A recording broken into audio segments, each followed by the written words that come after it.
అదే RTV app వార్తల్ని క్షణాల్లో చదివే అవకాశం ఉంటుంది. ఒక న్యూస్ పేపర్, ఒక టెలివిజన్ ఛానల్ మీ చేతుల్లో ఎప్పుడూ ఉంటాయి.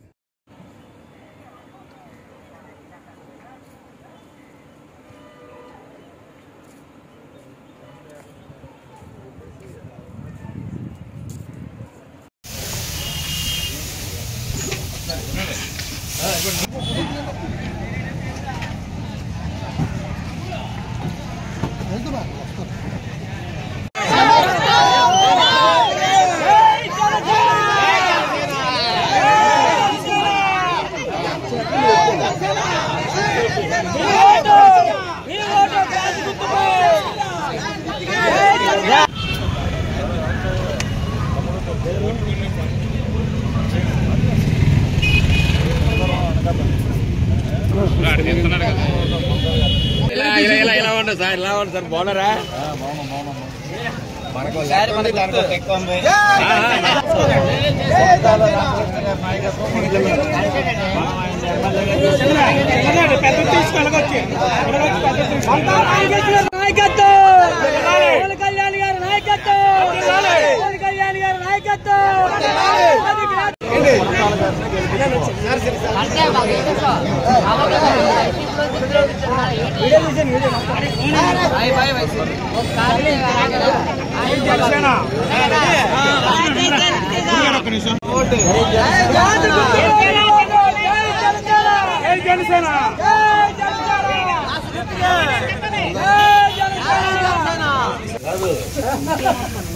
వేస్తారు అది ఓకే.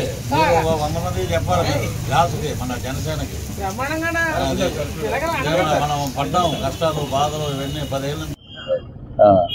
కాబట్టి మన అనకాపల్లి అద్భుతంగా ఉండాలి. మీ జీవితాల్లో మంచి మార్పు రావాలి. ఎన్ని రావాలంటే మనం గాజు గ్లాస్కి ఓటేయాలి. అలాగే కొనతాల రామకృష్ణ గారిని గెలిపించుకుంటే ఆయన మంత్రి అవుతాడు. కూటమి ప్రభుత్వంలో డెఫినెట్గా మన స్థితులన్నీ బాగుపడతాయి. కాబట్టి మేమందరం ప్రతి నియోజకవర్గానికి వెళ్తున్నాం, ప్రతి చోట పలకరిస్తున్నాం, అందరినీ కలుస్తున్నాం. ఎక్కడ చూసినా జనసేన కూటమి అద్భుతమైన విజయాన్ని సాధిస్తున్నాం. అది ఓకే అమ్మా, థ్యాంక్ యూ.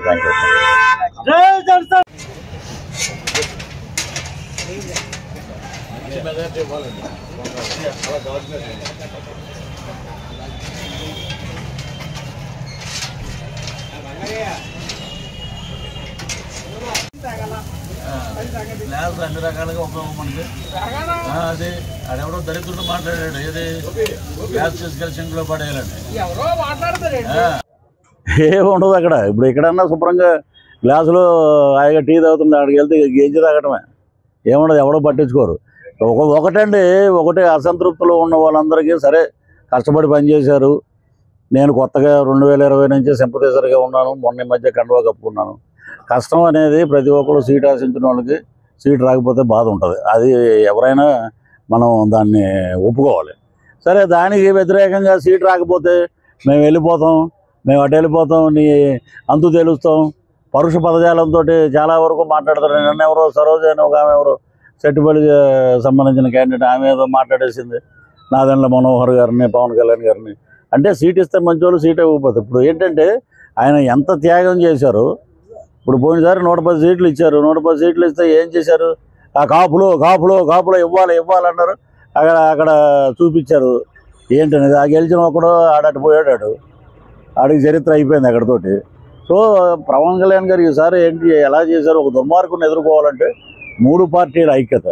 అక్కడ బీజేపీ ఏమీ తక్కువగా కాదండి. ఒక వార్డు మెంబర్ కూడా గెలవలేనటువంటి పవన్ కళ్యాణ్ గారి మాట ఈ దేశ ప్రధానమంత్రి ఉన్నాడంటే అదే మా నీతి నిజాయితీ, అదే పవర్ ఆఫ్ గ్లాస్. ఆయన మొన్న చెప్పింది కూడా అదే, గ్లాసు పగిలే కొద్దీ పదునెక్కుద్దని. ఆయన మరి ఒక ప్రధానమంత్రి మొన్న మీటింగ్ వచ్చాడంటే వాళ్ళకి ఏ ఇంటెలిజెన్స్ రిపోర్ట్ లేకపోతే వాళ్ళు వచ్చి మీటింగ్లో ఎలా పాల్గొంటారండి? పొత్తు పెట్టుకుంటే అప్పుడు ఉన్నాడు కదా జంబలగడ్డ రాంబాబు ఏదో పేరు. అది ఏంటంటే ఎవరితో పొత్తు, బీజేపీతో పొత్తు ఎందుకు ఉంటుంది అన్నారు. అన్నీ అయినాయి, వచ్చినాయి. ఇప్పుడు వాళ్ళకి పడుతుంది కింద, ఎప్పుడు ఏమవుద్దో తెలియదు. ఇలాంటి దరిద్రులతోటే నేను ప్రతిసారి బై రోడ్డు వెళ్తుంటానండి. నేను ఫ్లైట్కి కూడా వెళ్ళను. వెళ్ళి ప్రతి గ్రామాల్లో ప్రతి చోట నేను అడిగిన ప్రతి చోట ఒకే మాట చెప్తున్నారు, ఏంటంటే ఈసారి మార్పు తథ్యం అండి. 136 సీట్లు 20 పార్లమెంట్ సీట్లు గ్యారంటీగా కూటమి గెలుచుకుంటుంది.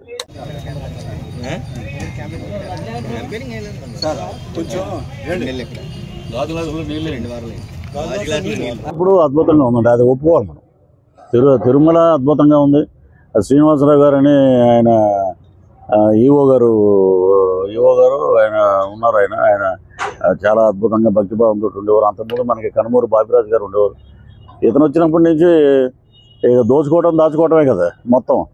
ఎక్కడ ఏమున్నాయో దోచుకోవటం, నెయ్యిలు లడ్లు, జీడిపప్పులు, పువ్వులు, కాంట్రాక్టులు. ఎవరైనా బోర్డు మెంబర్ అవ్వాలంటే తిహార్ జైలుకి వెళ్ళొచ్చేస్తే బోర్డు మెంబరు. విజయసాయి రెడ్డి అల్లుడు ఉన్నాడు కదా, శరత్ చంద్రారెడ్డి, తిహార్ జైల్లో బెయిల్ ఇచ్చారు, బయటకు వచ్చాక బోర్డు మెంబర్ టీటీడీ. అంటే ఒక ఫండమెంటల్ పెట్టారు ఈ గవర్నమెంట్లో. జైలుకి వచ్చేస్తే బోర్డు మెంబర్ ఇస్తారన్నమాట. చూడండి, ఎవరైనా ఉంటే మనం అలాగా ఇలాంటి పరిపాలన తిరుమలలో ఎక్కడ చూసినా కూడా చీ అంటున్నారు, తూ అంటున్నారు. అసలు మొత్తానికి నా దగ్గర ఇప్పుడు లోకేష్ బాబు గారు రెడ్ డైరీ అన్నారు, కరెక్ట్గా టైంకి తెచ్చావమ్మా ఎదురుకుండా. నా దగ్గర ఒక డైరీ ఉంది. ఆ డైరీలో శ్రీకాకుళం నుంచి శ్రీకాళహస్తి వరకు మేము అప్పుడు ప్రచారం చేసినప్పుడు ఎవడెవడు ఏమేం చేశాడు, ఏంటి తిరుమలలో ఏం జరిగినాయి, అవన్నీ ఒక పెద్ద కట్టే ఉంది నా దగ్గర. అవన్నీ ప్రచారంలో వాడతామండి. అవన్నీ మరిన్ని వీడియోస్ కోసం ఛానల్ ని సబ్స్క్రైబ్ చేయండి. లేటెస్ట్ అప్డేట్స్ కోసం వాట్సాప్ ఛానల్ ని ఫాలో చేయండి. అండ్ లింక్ డిస్క్రిప్షన్ లో ఉంది.